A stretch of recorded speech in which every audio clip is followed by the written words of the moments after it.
deuxième mystère joyeux, nous recherchons le secret de la véritable amitié chrétienne.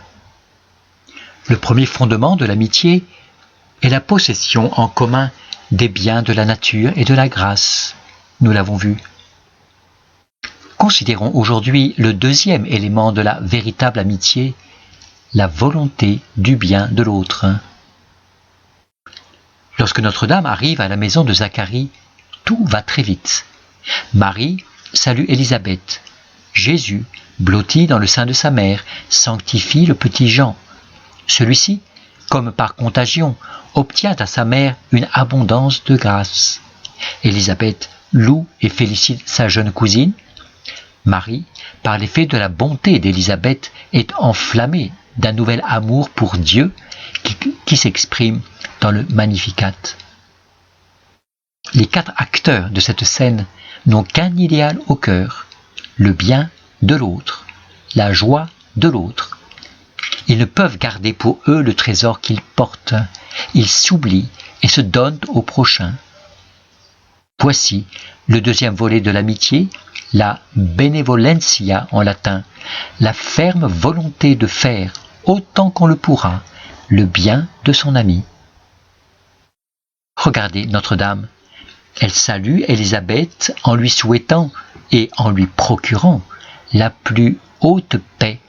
Que la paix soit avec vous, Shalom. Puis, Marie félicite sa cousine pour sa fécondité. Elle se met à sa disposition. Elle lui rend les menus services du ménage. Elle devine et devance ses moindres désirs. Marie ne pense qu'à aider, qu'à cuisiner, qu'à nettoyer, qu'à ranger. Elle se dévoue tout entière aux œuvres de la vie active, mettant l'entrain de sa jeunesse dans ses travaux humbles et désintéressés. La réponse d'Élisabeth ne se fait pas attendre. Éclairée par la grâce de l'Esprit Saint, elle voit en Marie le grand mystère qui l'habite. Contrairement à toutes les apparences, Élisabeth devine en Marie ce que personne ne pouvait observer. Elle a conçu, elle porte un enfant, et cet enfant est le Seigneur qui vient de sanctifier le bébé de 6 mois qu'elle porte.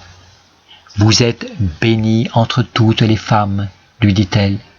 Parmi toutes les femmes de l'Ancien Testament, vous avez reçu la bénédiction par excellence. Vous êtes la mère du Messie. Celui que vous portez, le fruit de vos entrailles, est béni. Il est le béni. Il est la parole éternelle et divine. Il est le Sauveur.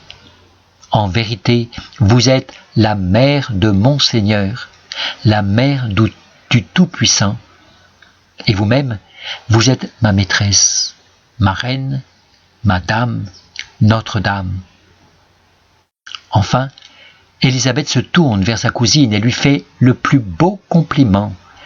Bienheureuse celle qui a cru. À cette heure, la plus belle gloire de Marie est la suivante.